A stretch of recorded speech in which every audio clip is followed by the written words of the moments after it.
A shape began to appear in front of them, something high and towering and dark. "You were wrong," she told the cat. "There is something there." And then it took shape in the mist, a dark house, which loomed at them out of the formless whiteness. "But that's," said Coraline. "The house you just left," agreed the cat. "Precisely." "Maybe it just got turned around in the mist," said Coraline. The cat curled the high tip of its tail into a question mark, and tipped its head to one side. "You might have done," it said. "I certainly would not. Wrong indeed." "But how can you walk away from something and still come back to it?" "Easy," said the cat. "Think of somebody walking around the world. You start out walking away from something and end up coming back to it." "Small world," said Coraline. "It's big enough for her," said the cat. "Spiders' webs only have to be large enough to catch flies." Coraline shivered. "He said that she's fixing all the gates and the doors," she told the cat, "to keep you out." "She may try," said the cat, unimpressed. "Oh yes, she may try." They were standing under a clump of trees now, beside the house. These trees looked much more likely. "There's ways in and ways out of places like this that even she doesn't know about."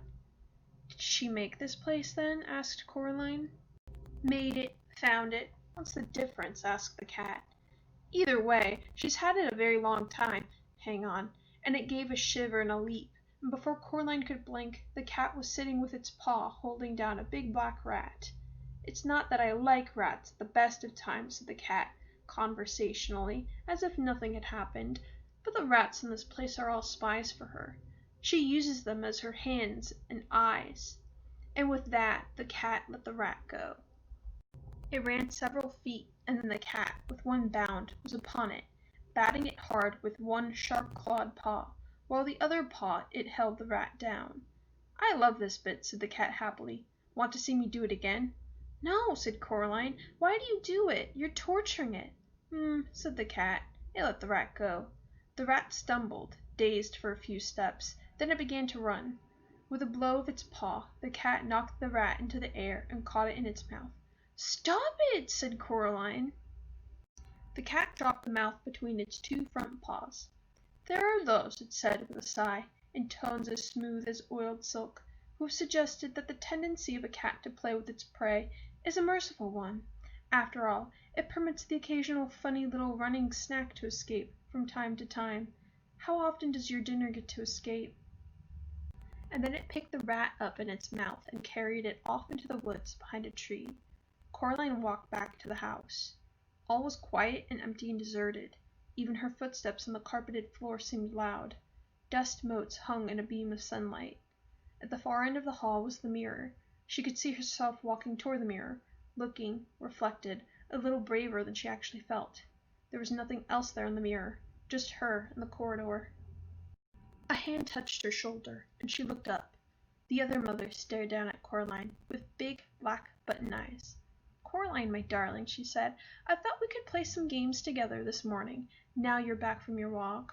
Hopscotch, Happy Families, Monopoly." "You weren't in the mirror," said Coraline. The other mother smiled. "Mirrors," she said, "are never to be trusted. Now what game shall we play?" Coraline shook her head. "I don't want to play with you," she said.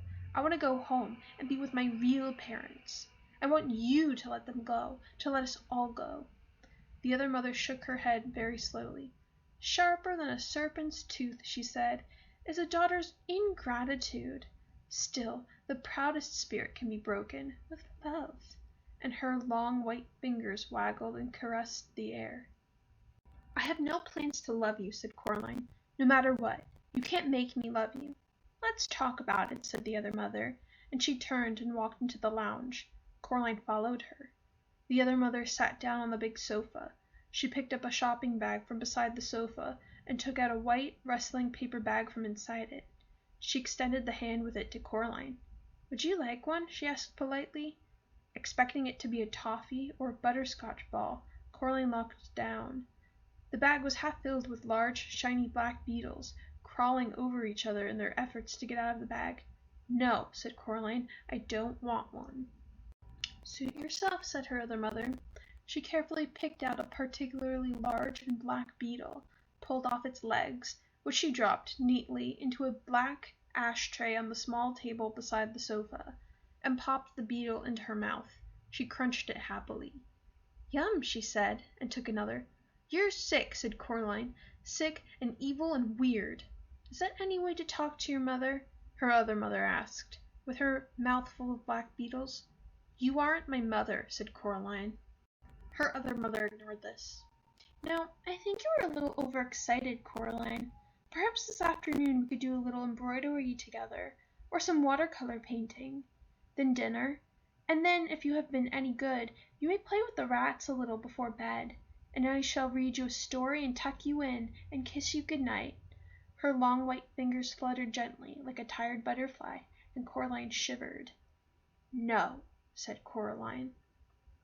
The other mother sat on the sofa. Her mouth was set in a line. Her lips were pursed. She popped another black beetle into her mouth, and then another, like someone with a bag of chocolate-covered raisins. Her big black button eyes stared into Coraline's hazel eyes. Her shiny black hair twined and twisted about her neck and shoulders, as if it were blowing in some wind that Coraline could not touch or feel.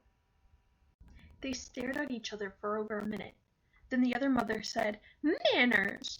She folded the white paper bag carefully, so no black beetles could escape, and she placed it back in the shopping bag. Then she stood up, and up, and up. She seemed taller than Coraline remembered. She reached into her apron pocket and pulled out, first the black door key, which she frowned at and tossed into her shopping bag, and then a tiny silver-colored key. She held it up triumphantly. "There we are," she said. "This is for you, Coraline, for your own good, because I love you, to teach you manners. Manners maketh man, after all." She pulled Coraline back into the hallway and advanced upon the mirror at the end of the hall. Then she pushed the tiny key into the fabric of the mirror, and she twisted it. It opened like a door, revealing a dark space behind it. "You may come out when you've learned some manners," said the other mother, "and when you are ready to be a loving daughter." She picked Coraline up and pushed her into the dim space behind the mirror.